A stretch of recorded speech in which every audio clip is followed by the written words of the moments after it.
예, 254회째입니다. 그래서 우리가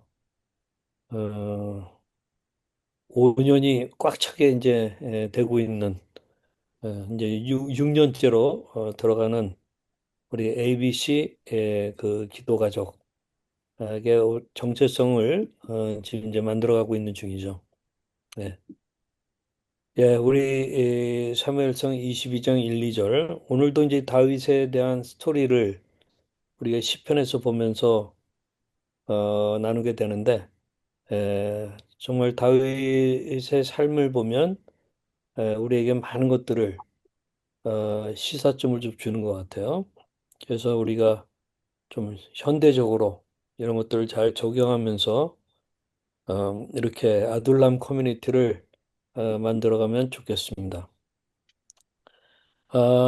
우선 여러분들이 지난주에 이렇게 저희 집사람을 위해서 긴급 기도 해주셔서 너무 감사하고 우리 특별히 이제 오진일 가능성보다는 이제 이 파킨슨병으로 드러났는데 지금 이제 뭐 시작 단계라고 그러는 것 같아요. 그래서 뭐 뇌 사진도 보고 등등 그랬는데 에, 그래서 이제 이렇게 완화된 형태로 가는 것 같아서 저희가 이제 운동 또 그다음에 뭐 하여튼 먹는 거 이런 게 굉장히 중요한 것 같고 저희가 더, 이 애정이 더 깊어야겠더라고요.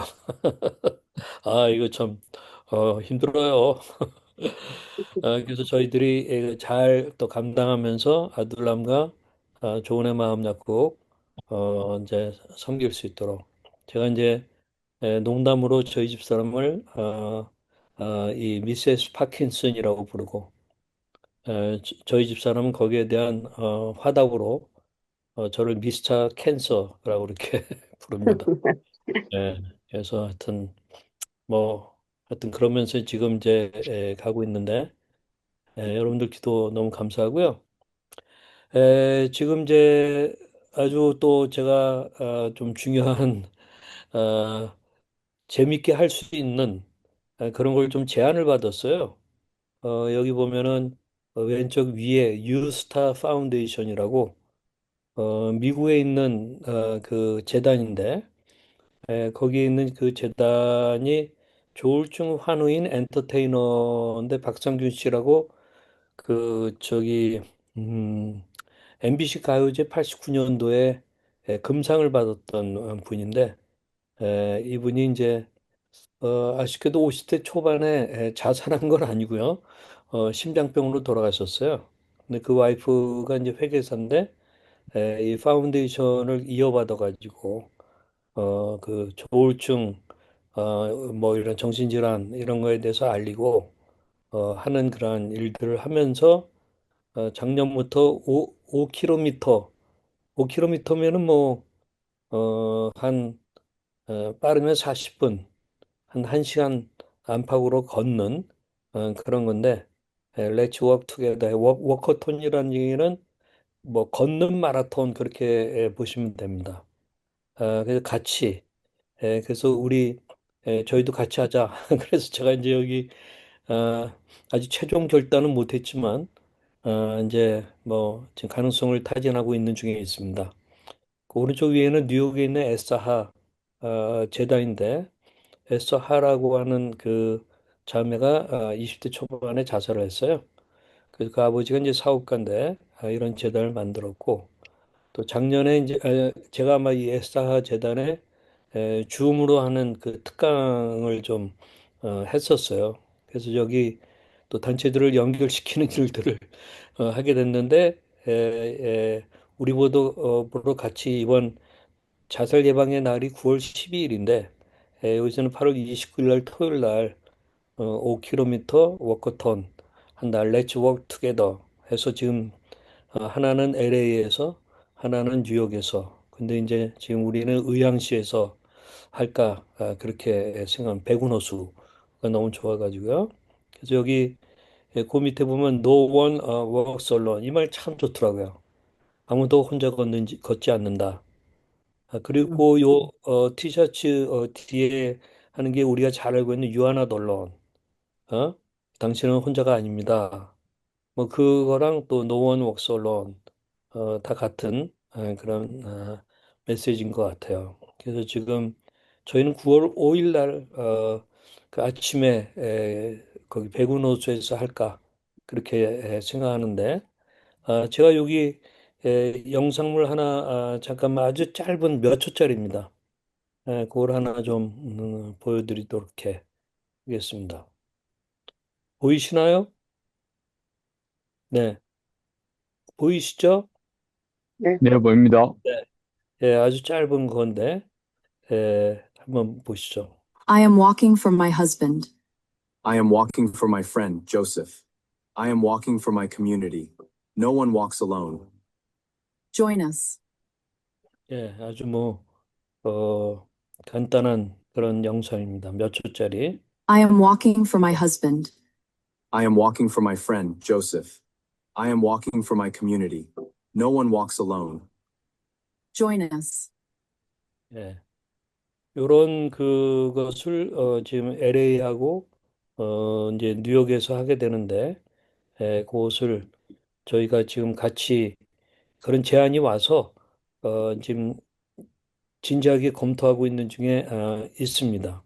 그래서 여러분들도 같이 걷는 거니까 어, 참여하실 분들은 좀 참여하시고, 그래서 제가 이제 여기 행사의 목적과 메시지 함께 걷는 희망의 길, 또 뭐 행사 핵심 안내, 희망 치유 지원, 또 행사 장소 의향시 백운호수, 뭐 너무 좋습니다 여기. 그리고 행사 당일 일정표, 여기는 아침 7시 8시부터 이제 시작하는 것으로 돼 있는데, 이건 디테일한 건 조금 달라질 수 있습니다. 그래서 이런 것들이 저거고, 5km 커뮤니티 걷기, 마음건강 인식 개선, 희망 메시지 전환 체험, 5km 함께 만들어가는 소중한 변화 해서 뭐 참여 가치 뭐 등. 그래서 이제 여기 혼자 가면 빨리 가지만 함께 가면 멀리 갑니다. 당신은 결코 혼자가 아닙니다. 해서 이 세 개 파운데이션들이 같이 할 것을 생각하고 있습니다. 그래서 제가 이제 이걸 혼자서 할 수가 없기 때문에 누가 좋을까 해서 이게 좀 뭐 사무국장이랄까 사무총장이랄까 이런 사람이 좀 있어야 되거든요. 그래서 제가 떠오른 사람이 있었습니다. 또 우리 청년 당사자 가운데서 떠오른 사람이 있어서 어저께 초청해서 밥 좀 먹이고 그다음에 풋살과 관련해서 뭐 창립대가 있었다는 거 들었고, 우리 권준수 교수님께서 이제 회장인데, 여기 보면은 신체 활동의 정신 건강 및 관계망 회복의 근거 해가지고 몸의 건강을 통한 뇌 회복, 뇌 인지 감정 조율, 사회적 자아의 갱신, 이게 다 지금 우리 워커톤이나 풋살이나 다 비슷한 게 아닌가 싶어요. 그 규칙적인 신체 활동은 치료, 약물, 상담만으로는 채우기 어려운 일상의 리듬, 몸의 회복, 그리고 잠들어 있던 뇌와 근육을 깨우는 생리적 활력을 되찾는 강력한 사회적 처방입니다. 왜 풋살인가? 당사자에게 최적화된 스포츠 모델, 해서 쉬운 진입 환경, 무제한 상시 교체, 초저 비용 고효율, 인프라 유연성, 뭐 유연한 룰 전환, 안전 최우선 규칙 해가지고 이 정신 건강과 풋살이 이렇게 이 좋다 해서 우리 권준수 교수님이 아주 뭐 바쁘신 분이지만 여기 이제 회장을 맡아서 아주 의욕적으로 여러 병원들을 여기 좀 참여시키고 있습니다. 이게 이제 지금까지 있었던 그런 모습들이고요.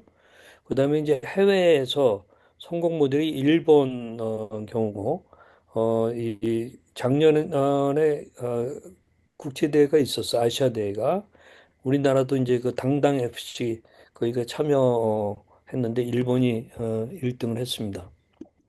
아주 일본에는 팀이 160개 팀이 있다고 그래요. 그리고 그다음에 이제 그래서 우리도 지금 구단을 좀 만들려고 그럽니다. 한 구단의 작은 시작이 한 사람의 정체성과 세상을 바꿉니다. 해서 우리 지금 청년들에게도 그런 기회를 가지려고 해서 지금 박형상 군이 지금 이제 팀장 역할을 하고 우리 고하영 군이 단장 역할을 하면서 지금 이제 현재 15명 정도가 지원했어요. 8월 8일 오전 10시에 1차 풋살 게임을 롯데마트 옥상 구장에서 이제 할 거고요. 그다음에 이제 여기서 한 15분 정도 차로 가면은 개호병원이라고 있는데 또 우리 조가 개요병원의 외래 환우거든요. 근데 거기서 우리 조를 좀 스타처럼 여겨주고 있어요.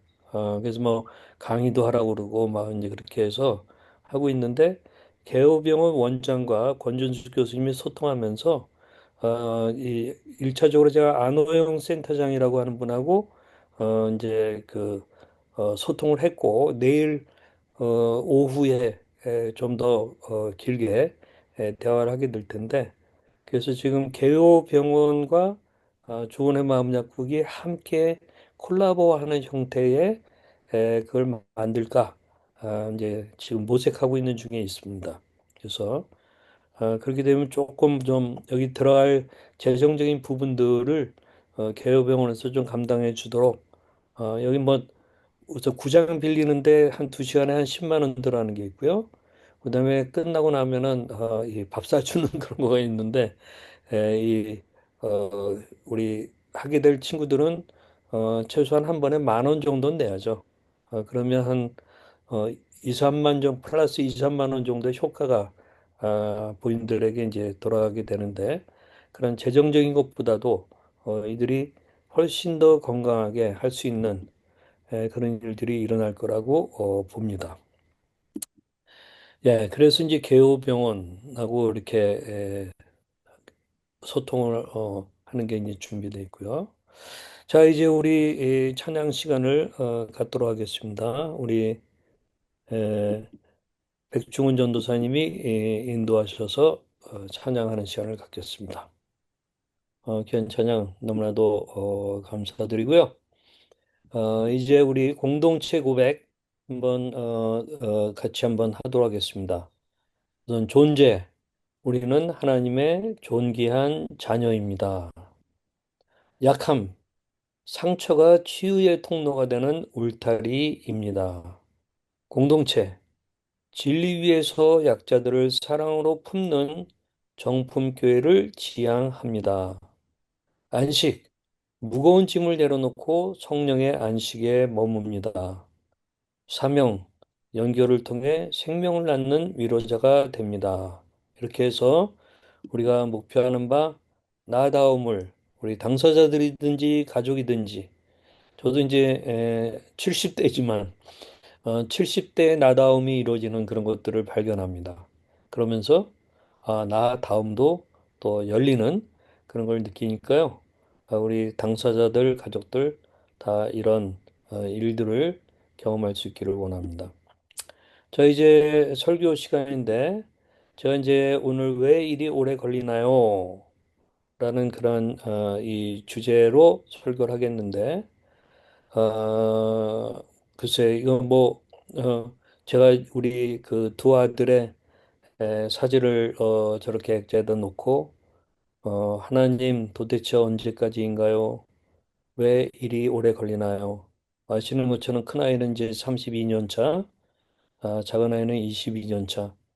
큰아이는 이제 뭐 어느 정도 사회생활도 하고, 또 아이도 3명을 잘 키우고 있고, 그렇긴 해요. 그러나, 그 취약성이 있는 모습들은 꽤 있어요. 제가 이제 같이 일을 하니까 더 잘 느끼게 되죠. 그래도 정말 큰 은혜인데, 우리 22년 차 그레이는 아시는 것처럼 아직 그 불안정한 부분들이 많이 있습니다. 그래도 참 이번에 감사한 거는 저희가 하는 음악을 통해서 뭔가 도움을 주고 싶어 하는 그런 마음이 있는데, 그러나 이제 여러 가지 말하는 거, 행동하는 거 보면은 저나 아내나 또 아마 와이프는 뭐 24시간 그런 걸 더 체험하니까 느끼겠죠. 왜 일이 오래 걸리나요? 또 하나님 도대체 언제까지인가요? 그냥 그 안정감이 이제 아직 그 못 느껴지고 사회적 활동이라든가 하는 거에 대한 그런 부분들이 너무나도 미흡한 게 보이기 때문에 그런 거죠. 그러면서 이제 우리가 아둘람의 여러 당사자들을 또 보게 되면은 당사자 그 가족들도 얼마나 더 견뎌야 하나요? 하는 그러한 그 하소연이 사실상 그 대화의 본질이고 결론입니다.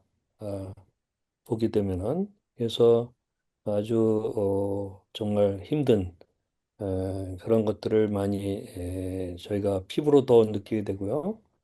그러면 안가 하면은 아둘람뿐만 아니라 우리 조은의 마음 약국의 일반 분들은 어떤가 해서 이제 소통방에 보게 되면은 너무 지쳤어요. 그렇게 오래 걸려도 나아지는 것이 없는 것 같으니 두려워요.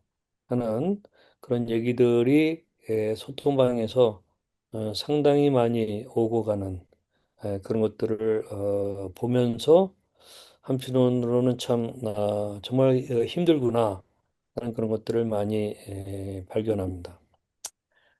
조울증, 우울증은 전부 만성 질병인가 하는 그러한 질문을 갖게 되죠. 그래서 유형별 유병 경감의 비율 분포를 보면은 단기 단발성인 경우는 2, 30%예요. 아마 저희 집사람이 대학교 때 겪은 게 이제 그런 것 같아요. 대학교 때 그런 우울증, 경조증 그러다가 졸업하면서 저희 집사 이제 안양여고 교사를 했는데 그때는 없어졌어요. 그리고 또 저희가 호주에 같이 유학을 갔는데 그 후로는 없어졌고 지금까지 너무나도 잘 도와서 제가 오랫동안 청년 사역을 할 수 있도록 한 거를 여러분들 아실 텐데 이런 단기 단발성 경과가 한 2, 30%라고 그래요. 그리고 중기 이 재발령이 한 40에서 50%인데 지금 우리 이 아둘람에 있는 멤버들이 대부분이 다 여기에 해당되는 게 아닌가 싶고 그 가운데 이제 만성 이 장기 관리형 2, 30%의 사람들도 좀 있습니다. 이걸 구분해 보면은 단기 당발성 경과는 이제 일생 중 단발성 에피소드로 이제 발병해서 적절한 약물 치료와 충분한 휴식을 통해 비교적 빠른 시일 내에 완전 쾌유되는 뭐 여기 완치라는 말은 모르겠는데 어쨌든 그 쾌유되는 유형이고 중기 재활용은 제일 많죠. 4, 50%. 치료 후 일상으로 복귀하지만 주기적으로 재발이 일어납니다. 그래서 삶의 스트레스나 환경적 요인으로 재발할 수 있어서 지속적인 관찰과 장기 관리가 필요한 유형이다. 그렇게 볼 수 있죠. 만성 장기 관리형은 한 2, 30%인데 약물 의존도가 높고 증상이 오랜 시간 지속됩니다. 생물학적 특성상 평생 관리 및 장기적인 약물 치료가 필수적인 유형입니다. 근데 이렇게 보더라도 우리가 분명하게 알아야 되는 건 조울증과 우울증이 모두 만성 질병인 것은 아니에요. 약 7, 80%의 환우는 관리와 치료를 통해서 일상적인 삶을 충분히 누릴 수 있고 만성형이라 할지라도 이 부분이 굉장히 중요한 포인트입니다. 20, 30%의 만성형이라 할지라도 완치보다도 고혈압, 당뇨처럼 잘 관리하면서 함께 살아가는 방식으로 패러다임을 바꿀 때 평안과 소망을 얻을 수가 있습니다. 저는 지금 가까운 사람의 언니가 이제 오랫동안 조울증이어가지고 이 70대인데 그런 분을 알고 있는데 이제 보면은 썩 좋지는 않아요. 근데 이제 이게 의존증 같은 게 이 식구들에게 그러니까 식구들이 굉장히 힘들죠. 그 동생도 이제 같이 나이 먹어가면서 또 오빠도 그렇고 힘들거든요. 근데 이제 제가 볼 때는 그 당시에는 오늘날 같이 이 관리하고 또 회복이라는 그 개념과 이런 것들이 별로 없었기 때문에 그런 의존형으로 굳어지지 않았나 생각을 해요. 그렇지만 오늘날 우리는 지금 전혀 다른 시대에 있습니다. 정말 다른 시대에 있습니다. 제가 그 여러 그 전문가들 또 기관들 보게 되면 많이 놀라요. 우리도 좀 더 빨리 저런 데랑 좀 교류했었어야 되는데 우리 좋은의 마음약도 마찬가지입니다. 그런 점에서 만성형이라 할지라도 어떤 소망이 있다 하는 부분은 분명히 얘기할 수 있어요. 그렇지만 그 여정을 가는 사람은 당사자든 가족이든 왜 일이 오래 걸리나요? 하는 그 질문은 계속 던지리라고 생각해요. 그런 가운데 제가 이제 가장 적합한 성경 말씀이 뭘까 생각하면서 시편 13편을 이제 뽑았는데 이것은 다윗이 사울 왕의 쫓김을 받거나 한 두 가지 배경을 학자들이 예상해요. 사울 왕의 쫓김을 받을 때 또는 지독한 고난과 질병의 고통 속에서 하나님마저 자신을 버리셨다고 느꼈을 때 작성한 탄식시다. 뭐 이 두 가지가 같이 적용될 수도 있어요. 그걸 제가 잠깐 좀 보겠는데 시편 13편 1절과 2절에 보게 되면은 어느 때까지니까 왜 이렇게 오래 걸리나요? 하는 제가 질문을 던졌는데 같은 얘기죠. 어느 때까지니까 나를 영원히 잊으시나이까?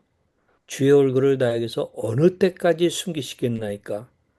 나의 영혼이 번민하고 종일토록 마음에 근심하기를 어느 때까지 하오며 내 원수가 나를 치며 자랑하기를 어느 때까지 하리이까 해서 어느 때까지라는 말이 무려 이 짧은 두 기절 안에 네 번이나 반복돼서 나오고 있어요. 우리가 하는 그 질문이죠. 그러니까 영어로 how long 이 네 번의 절규. 근데 제가 이제 이게 배경이 두 가지라고 그랬어요. 하나는 사울왕이 추격한 것이 배경일 수가 있고 또 하나는 질병일 수가 있어요. 이 두 가지를 다 잠깐 보면은 사울에게 쫓긴 기간은 약 10년에서 13년입니다. 사울에게 크게 쫓기거나 목숨의 위협을 겪은 주요 횟수만 쳐도 최소 8회에서 10회 정도 그 이상입니다. 그러니까 다윗은 단 한 번의 위기가 아니라 10여 년 동안 최소 10여 차례나 죽음 직전까지 몰리는 일상적인 피말림을 겪었습니다.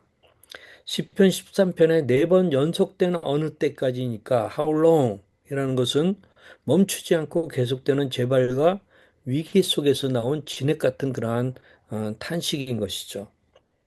그다음에 이제 질병이 배경이라고 한다면 우리가 여기를 연구하는 구약학자들이 다윗이 인생의 특정 시기에 죽음에 이르는 심각한 육체적 질병과 영적 정신적 우울함을 동시에 겪었을 가능성을 높게 보고 있습니다.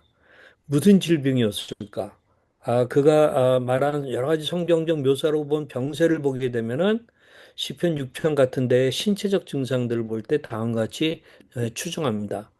극심한 피부병 또는 만성궤양 또는 골수염, 내 살에 완전한 곳이 없사오며 내 상처가 썩어 진물이 흐르나이다 하는 그런 고백을 하죠. 만성 통증과 쇠약, 내 뼈가 떨리오니 내 기력이 다하였고 내 눈의 빛도 나를 떠났나이다. 정신적인 중증 우울증 및 심인성 마비, 내가 아프고 심히 구부러졌으며 종일토록 슬픔 중에 다니나이다. 내가 피곤하고 심히 상하였음에 마음이 불안하여 신음하나이다. 하면서 아주 심각한 정신적 우울증 이런 것들도 표현하고 있어요. 자, 이렇게 하다가 놀라운 것은 1, 2절에서는 그런 고백하다가 5, 6절에 가면은 좀 우리가 정서적으로 동의가 안 돼요. 불과 1, 2절에서 그렇게 얘기하던 사람이 5, 6절 가가지고는 나는 오직 주의 사랑을 의지하였사오니 나의 마음은 주의 구원을 기뻐하리이다. 내가 여호와를 찬송하리니 이는 주께서 내게 은덕을 베푸심이로다 하면서 돌변하듯이 표현하는 것을 볼 수 있어요. 저는 이 시편 13편만 보면은 다윗은 조울증인가?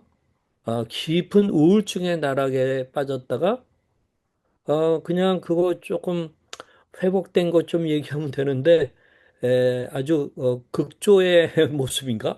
뭐 이런 그 좀 약간 착각도 일으킬 정도로 그러고 있어요. 그 시편 그러니까 13편은 1, 2절에 깊은 어둠과 탄식, How long? 어느 때까지입니까? 에서 시작해서 5, 6절에 찬양과 신뢰, 나는 주의 인자하심을 의뢰하였으니 나는 눈부신 고지로 끝나는 가장 극적인 영적인 반전을 보여주는 시편 중에 하나입니다. 이 지옥 같은 절망에서 찬양의 고지로 다윗을 끌어올린 그런 원동력은 무엇이었을까? 우리가 궁금하잖아요. 바로 그 3, 4절 중간에 있는 3, 4절에 담긴 세 가지 기도의 요소. 이게 전환의 열쇠예요. 여기에 것이 숨겨져 있다는 것을 우리가 알고 우리도 이 기도를 좀 배웠으면 좋겠어요. 자, 3, 4절을 일단 읽어드립니다. 여호와 내 하나님이여 나를 생각하사 응답하시고 나의 눈을 밝히소서. 두렵건대 내가 사망의 잠을 잘까 하오며 두렵건대 나의 원수가 이르기를 내가 그를 이겼다 할까 하오며 내가 흔들릴 때 나의 대적들이 기뻐할까 하나이다 하는 말씀인데 이 말씀을 이렇게 제가 곱씹어 보고 묵상해 보면은 한 세 가지 정도 우리가 좀 주목해야 될 요소들이 있어요. 그것을 제가 그 인포그래프 쪽으로 이렇게 좀 정리해 봤어요. 그러니까 절망의 골짜기에서 1, 2절에 있다가 5, 6절에 찬양의 고지로 나아가는데 그 다윗을 극적인 반전으로 이끈 세 가지 기도의 열쇠. 그게 3, 4절에 나오는데 1, 2절에서 극심한 탄식을 하죠. 어느 때까지니까 깊은 어둠과 고립감에서 이런 얘기를 해요. 그러다가 5, 6절에 가게 되면 찬양과 신뢰, 주의 인자하심을 우리하고 눈부신 영적인 고지에 올라간 거예요. 근데 3, 4절에 보면 영적 반전의 열쇠가 나오는데 이게 뭐냐? 세 가지의 기도의 요소가 있어요. 나의 눈을 밝히소서라고 이렇게 하나로 이제 정리할 수는 있는데 그 세 가지가 뭐냐? 첫째, 나를 생각하사 응답하소서 하고 나를 생각해 달라 하면서 요청하는데 바로 이것은 관계의 회복을 얘기하는 거예요. 그러니까 하나님이 나를 잊으신 거 아니에요. 해가지고 하나님과 관계가 지금 없는 존재처럼 느꼈는데 나를 생각하사 응답하소서 관계의 회복이고 그다음에 내가 혼자가 아니다 고립감 이런 것들이 타파되는 그런 그 기도를 하는 거예요. 그래서 1, 2절에서는 그 극심한 유기감 마치 버려진 것 같은 그런 느낌. 하나님이 나를 영원히 잊으셨다. 침묵 속에서 홀로 남겨졌다는 지독한 외로움과 고립감. 그게 1, 2절의 상태잖아요.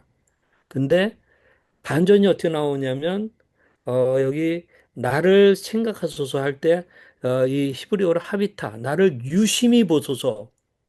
그러니까 하나님 나를 유심히 봐주세요. 나를 생각하셨어요. 그리고 응답해 주세요. 그 침묵하던 하나님을 향한 하나의 정직한 시선의 맞춤이 일어나고 내 고통을 보고 계시다 하는 그 신뢰로 그 고립감을 파쇄시키는 그러한 일이 일어난 거예요. 첫 번째 이게 중요해요. 나를 생각하셔서 응답하소서. 그래서 관계가 회복이 되는 가운데 내가 혼자가 아니구나. I'm not alone. 그래서 같이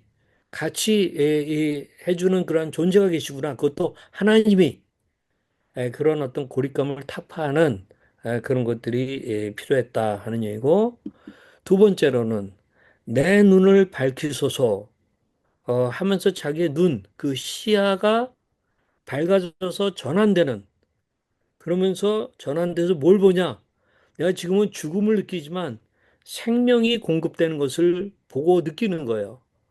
그래서 3절 하반절에서 그래서 1, 2절에서 상태에 우리가 어려울 때는 우리가 이제 이 심리학적 용어로 터널 시야라고 있어요. 우리 터널에 가면은 우리 시야가 딱 제한되잖아요.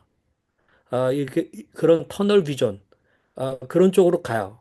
그러면서 언제 이게 이 터널이 끝나지라는 생각만 나는 거죠. 그래서 지금 다윗은 고통과 자기 어떤 적들만 크게 보는 그런 하나의 영적인 마비 상태예요. 그다음에 사망의 짐처럼 이 짙은 어둠만 느끼고 있는데 내 눈을 좀 밝혀주세요 하면서 생명의 빛을 간구하는, 그래서 내 힘으로 찌푸린 눈을 하나님의 빛으로 띄우시는, 그것을 요구하는 거고, 고통 넘어 일하시는 하나님의 손길을 재발견하는 그러한 기도를 하는 것이죠. 그러면서 이제 마지막에 두렵건대 나의 원수가 이르기를 하면서 이제는 관점이 확장이 되는 거예요. 어, 지금까지는 나 중심이었어요. 내 고통, 내가 보는 거, 그 정도였어요. 그리고 또는 하나님 앞에 나, 뭐 그런 정도였어요. 근데 관점이 확장돼서 밖에 있는 원수들을 또 보는 거예요. 그러면서 하나님의 영광이 회복되도록 기도하는 그런 것들을 볼 수가 있어요. 그러니까 1, 2절에서는 내 마음의 금신, 내 마음, 그러면서 내 자신의 원통함에만 갇혀져 있는 그런 시선, 그러니까 me-centered 또는 미즘이라고 그러죠. 미즘. 오늘날 다 우리가 미즘, 나의 그거가 이데올로기가 됐어요.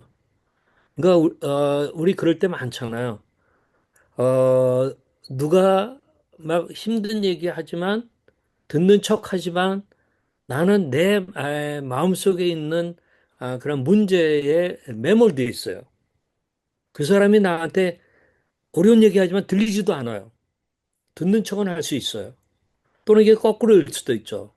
나도 힘들어서 어떤 것들을 좀 얘기하는데 그 표정이나 그 사람의 눈빛을 보면 벌써 알아요.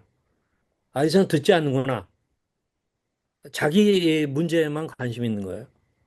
이 일종의 미이즘, 미 이데올로기예요. 자기 중심주의를 말하는 거죠. 이제 그런 가운데서 기도하다가 다윗이 이제 이 두렵건대 나의 원수가 이르게 관점이 확장되는 거죠. 그러면서 하나님의 영광을 생각하면서 회복을 위한 기도라는 거예요. 그게 그래서 4절에서 하나님의 명예와 연결돼서 내가 무너지면 하나님의 영광이 가려집니다. 개인의 절방을 거룩한 사명과 신뢰로 승화시키는 그러한 일이 일어나고 있는 것입니다. 3절, 4절에 이 반전의 이 세 가지 요소, 그거가 굉장히 중요합니다. 관계가 회복이 돼서 하나님과 시야가 전환되는 거예요. 그래서 생명을 보고 느끼는 거예요. 그런 가운데 이제는 관점이 바뀌어가지고 확장이 되어가지고 세상까지 보고 세상의 원수들을 보고 원수들이 망가뜨리려고 하는 하나님의 영광, 그런 것들을 회복시키려고 하는 그런 거가 나온다는 거죠. 여러분도 한번 이거에 기초해서 한번 자신들을 생각하면서 정말 극적인 반전으로 이끄는 이것을 체험하시기를 원합니다. 그런 가운데 절망의 골짜기에서 찬양의 고지로 나갈 수 있는 것이죠. 그래서 우리가 알아야 되는 것은 다윗이 나락에서 찬양으로 반전된 것은 억지로 감정을 포장했기 때문이 아닙니다. 하나님이 나를 보고 계신다는 관계의 신뢰를 회복하고 어두운 눈에 하나님의 빛을 구하고 시선을 자기 연민에서 하나님의 영광으로 넓혔기 때문입니다. 기도가 바뀔 때 영혼의 무게중심이 이동합니다. 이게 굉장히 중요한 겁니다. 우리가 기도를 많이 한다고 하지만 그 기도는 미즘의 다른 표현일 가능성이 종교적인 표현일 가능성이 많아요. 근데 내 마음을 살피면서 내가 우상 숭배에 또 빠져 있구나. 내가 자기 자아에 그냥 집중해 있구나 하는 것들을 이 알아차리면서 그런 것들을 이 좀 버릴 수 있는 힘을 달라고. 그래서 하나님, 저 하나님을 바라보게 해달라고. 관계의 신뢰, 이런 것들을 회복하는 그러면서 나의 지금 어두워진 이 눈, 내 나만 보고 있는 나에게 매몰되어 있는 이 어두운 눈, 거기에 하나님의 빛을 구하는 하나님의 시선을 갖는 그러다 보면은 시선이 나한테서를 넘어서서 외연이 더 넓어지는 거죠. 그러면서 나를 몰아세우고 있는 원수들 또는 영적인 그러한 어두운 세력 이런 것들을 보게 되면서 우리가 그런 거에 지거나 넘어질 수가 없다 하는 생각까지 나고 이제 하나님의 영광이 하나님 나의 무너짐이 나의 무너짐에서 끝나는 게 아니라 하나님의 영광과 관련돼요. 하나님, 하나님의 이름하고 관련돼요. 왜? 나에게 예수님을 믿는 나에게 하나님의 이름을 주셨잖아요. 그렇기 때문에 하나님의 영광으로 우리의 시선이 전환되는 것이죠. 그런 기도가 바뀌는, 그러게 되면 영혼의 무게중심이 이동한다. 그것을 말씀드리고 싶어요. 그래서 제가 이제 이걸 정리해가지고 이 이미지를 좀 만들어 봤어요. 왜 일이 오래 걸리나요에 대한 하나님의 답변. 내가 너의 그 긴 시간을 다 보고 있고 함께 울고 있다. 여러분, 우리가 지금 고통에 빠져가지고 미즘 막 자기 중심주의에 빠져 있어 막 힘들어하고 그럴 때 하나님이 그냥 내버려 두시는 게 아니에요. 우리 곁에 와서 함께 울고 계십니다. 길어지는 왜 이렇게 길어지나요? 기나요? 그 길어지는 시간은 네가 잘못되어서가 아니라 내 영혼을 지키는 시간이다 하는 게 우리 하나님이 예수님이 오셔서 주시고자 하시는 말씀이에요. 그래서 마음이 너무 아파요. 언제쯤 나갈까요? 우리 가족들도 힘듭니다. 지탱해 주세요. 그러면서 서로 사랑하며 위로하며 나아가는 그런 일들이 일어나도록 하신다는 거죠. 그래서 저는 다시 한번 우리가 왜 모이나? 왜 우리가 아둘람 저걸 하나? 우리 사실 바쁘잖아요. 뭐, 우리, 이거 좀 안 나온다 해서 우리 아이들이 뭐 어떻게 되는 것도 아니고, 당장. 너무 긴 싸움이거든요. 근데 왜 우리가, 이런 커뮤니티를 갖나? 다시 한번 아둘람, 바이오, 우리 생물학적인 취약성에 대해서 배우고 나누고, 그걸 극복할 수 있는 길들도 정보도 얻고, 그런 게 필요하고, 그러면서 우리는 말씀으로, 바이블로, 그런 가운데 우리는 기도 가족인 것입니다. 이게 이제 제가 한 여성이 예수님께 안겨 있는 그 모습을 봤는데 우리 남자들 것도 한번 만들어 봤어요. 남자들도 마찬가지입니다. 네. 자, 이런 하소연 속에서 변화를 맞이한 한한 가족의 실제 사례를 제가 좀 들어보려고 그래요. 아마 그 실제 사례가 아, 좀 어떻게 보면 여러분들이 어유 그런 사람이 뭐 이렇게 생각할지도 모르겠지만 한번 들어보세요. 우선은 찰스 스펀전 이 목사입니다. 이 사람은 설교의 황태자라고 불렸어요. 영국과 세계적으로. 근데 알고 보면은 평생 극심한 우울증과 통풍에 시달렸습니다. 그는 왜 나에게 이 어둠이 오래 머문가? 라며 하소연했습니다. 그는 완치를 기다리기보다도 우울증을 품고 사역하는 법을 배웠습니다. 자신의 우울증 덕분에 아프고 소외된 성도들의 마음을 누구보다도 깊이 이해하고 위로하는 상처받은 치유자가 되었습니다.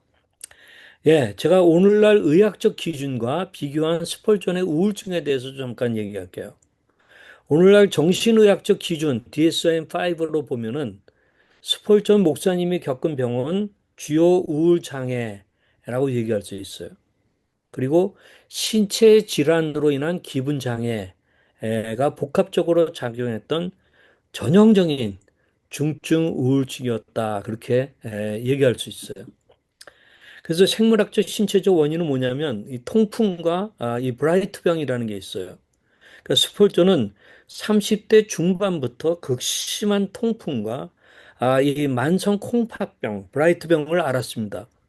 통풍 관절염의 극심한 통증은 신경 전달 물질의 불균형을 초래해서 심각한 화학적 우울증을 유발합니다. 이런 신체적 생물학적 요인이 있었고요. 또 외상 후 스트레스 장애, 이 PTSD가 정말 컸을 거예요. 왜냐? 22세 때 이미 유명한 설교가에 수많은 사람들이 몰려들었어요. 그 서레이 음악등에서 설교하는데 누군가 불이야! 라고 소리치면서 막 아수라장이 되어가지고 7명이 압사했어요. 예배 중에 수십 명이 다치는 대참사가 발생했습니다. 그래서 이 사건은 스폴전에게 평생 환청이 들리고 공황 발작이 일어나고 극심한 외상 후 우울증을 남겼던 거예요. 그럴 거 아니겠어요? 한번 생각해 보세요. 설교하는 수천 명이 있는 그런 자리에 누군가가 불이야! 라고 외치면서 사람들이 막 우왕좌왕하다가 7명이 압사당하는 그리고 수십 명이 다치는 대참사가 발생했거든요. 그러니까 스폴전에게는 얼마나 이게 고통스러운 일이었겠어요.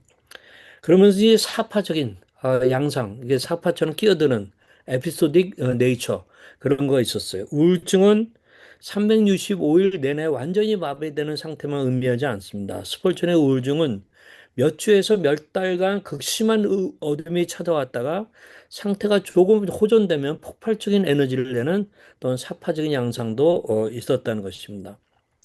자, 그러면 아예 설교조차 못했던 적이 있었나요? 예, 있었습니다. 강단에서 내려오거나 수개월간 사역을 중단했던 적이 여러 번 있었습니다. 특별히 그 음악동 참사 직후에 몇 주 동안 정신적인 완전히 아노미 상태에 빠져가지고 강단에 서지 못했고 혼자 방에서 울부짖거나 비명을 질렀습니다. 그 다음에 1871년과 1879년에 대우울 사파가 있었습니다. 우울증과 통풍이 동시에 악화되어서 몇 달 동안 설교를 전면 중단하고 침대에만 누워 지냈습니다. 강단에서의 마비도 있었습니다. 설교 도중에 갑자기 극심한 공황과 우울감이 밀려와 말을 잇지 못하고 내려온 적도 있고 설교하러 가기 전에 주일 아침마다 방에서 아이처럼 오열하곤 했습니다. 그는 성도들에게 여러분은 제가 강단에 서는 것이 쉬워 보일지 모르지만 저는 매번 죽음의 골짜기를 지나 강단으로 올라갑니다. 라고 고백했습니다. 자, 우울증이 심할 때 스폴전의 사역과 활동은 어땠습니까? 스폴전은 우울증이 찾아왔을 때 무작정 버틴 것이 아니라 현대적인 휴식과 환경 변화 그리고 동역자들과의 분업을 통해 사역을 이어갔습니다. 요양을 통한 사역 중단이 있었습니다. 남프랑스의 망통이라는 곳에 가서 요양을 했어요. 우울증과 통풍이 심해지는 겨울철마다 스폴저는 온화한 남프랑스의 망통이라는 휴양지로 떠나서 수개월 동안 사역을 내려놓고 요양했습니다. 문서 사역으로 전환했습니다. 몸과 마음이 마비되어 대중 앞에 설 수 없을 때는 침대에 누워 글을 쓰거나 서신을 주고받는 문서 사역에 집중했습니다. 그 수많은 명작 주석과 글들은 아이러니하게도 그가 설교할 수 없었던 심상위에서 태어났습니다. 또한 부목사 및 협력자들의 사역 대행이 있었습니다.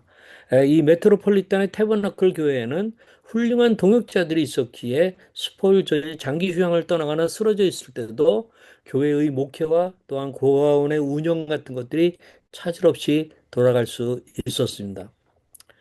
그러면서 하나님 외에 스폴전에게 지지와 이해를 보내준 사람들이 있었어요. 우선은 스폴전이 평생 우울증을 품고도 승리할 수 있었던 비밀은 주변의 무조건적인 이해와 지원 시스템에 있었습니다. 첫째, 아내 수시 스폴전이 있었어요. 아내 수시 역시 남편 못지않은 만성 질환으로 평생 누워 지내다시피 한 환자였지만 남편의 우울증을 누구보다도 깊이 이해했습니다.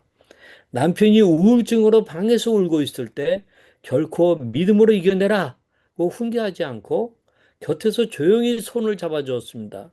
또한 스펄전의 설교를 책으로 출판하는 일을 총괄하면서 남편의 든든한 동역자가 되어 주었습니다. 그러면서 이제 메트로폴리탄 태버네클 교회에 성도들이 있었습니다. 당시 성도들은 스펄전이 우울증과 통풍으로 몇 달씩 프랑스로 요양을 떠나 자리를 비워도 단 한 번도 담임 목사를 비난하거나 교전을 요구하지 않았습니다. 오히려 교인들은 목사님의 요양 비용을 전액 지원했고 스펄전이 요양지에서 보내온 편지를 예배 시간에 함께 읽으며 목사님이 건강하게 돌아오기만을 기도하며 기다렸습니다. 그러면서 신실한 의사들이 있었고 친구들이 있었어요. 스폴전에게는 그의 육체적, 정신적 고통을 진심으로 이해해준 신앙적인 의사들이 있었습니다. 그들은 스폴전에게 더 이상 설교하면 죽는다. 지금 당장 사역을 멈추고 쉬어야 한다. 라고 엄격하게 조언했고, 스폴전은 이들의 권고를 겸손히 받아들여 휴식을 취했습니다. 자, 그래서 제가 이런 그림을 그려봤어요. 우리의 상한 갈대 같은 시간을 기다려주고 품어주는 공동체. 상한 갈대와 같은 설교를 스폴전이 잘했거든, 자주 했거든요. 그래서 여기 보면은 안에 또 여러 사람들, 기도하는 사람들, 그다음에 또 의사들 등등. 그래서 정말 하나님의 임재가 이런 머리에 이게 스모킹 플렉스 해가지고 머리가 그냥 이 안개로 끼는 것 같은 그런 상태에 있을 때에 도와주고 이런 사람들이 있는 가운데서 하나님의 임재가 또 임한 거죠. 그래서 같은 시간을 기다려주고 품어주는 공동체 그런 것들이 있었기 때문에 스폴전 목사도 살아나고 사역을 감당하고 우울증과 더불어서 함께 살아가면서 귀한 일에 쓰임을 받은 거예요. 예, 오늘 기도한다고 해서 내일 당장 조울증이나 우울증이 싹 사라지지 않을 수도 있습니다. 거짓된 희망으로 다 낫습니다. 라고 말하지 않겠습니다. 하지만 이것 하나만은 분명히 약속드릴 수 있습니다. 하나님은 이 긴 터널 속에서 여러분을 단 한순간도 혼자 두지 않으신다는 것입니다. 빠른 완치가 아니더라도 오늘 하루를 견뎌낸 여러분의 삶은 그 자체로 숭고한 승리입니다.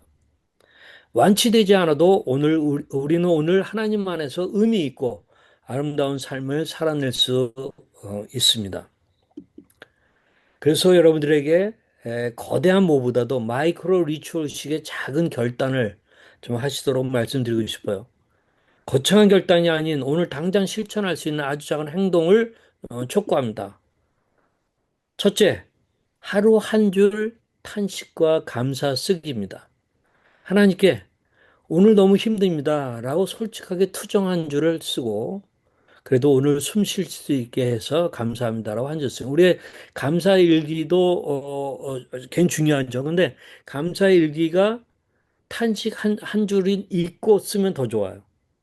그래서 탄식 일기 그리고 감사 일기 하루 한 줄씩 탄식과 감사 쓰기를 한번 결단해 보시세요. 5분 햇볕 쬐면서 창밖을 바라보기.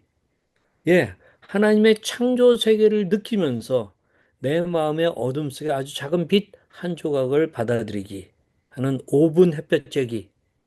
이 5분 쬐는 것도 쉽지 않더라고요. 요즘에 제가 더워서 그냥 방에 처박혀 가지고 에어컨만 켜놓고 있다 보니까 5분 나가는 것도 힘들어요.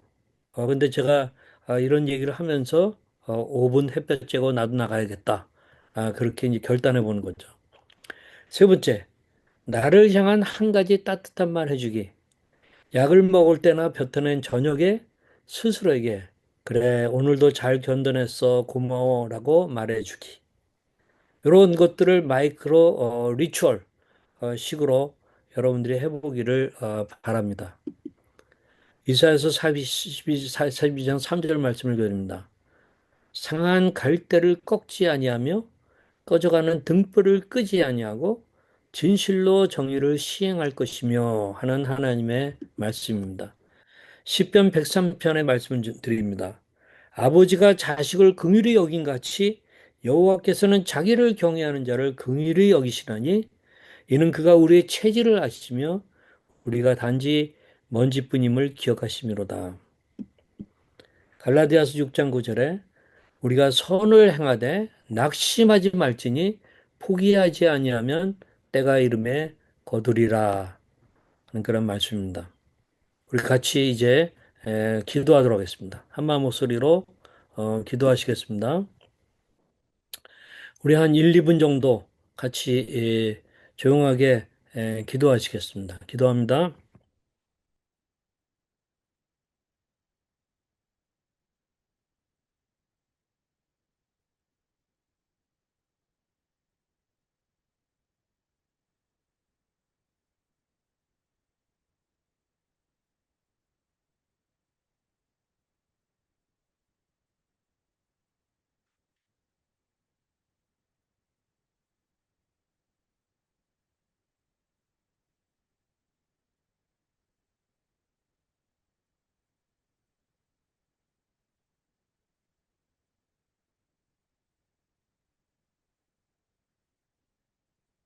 아버지 하나님, 우리 당사자 형제자매들 위하여 기도합니다.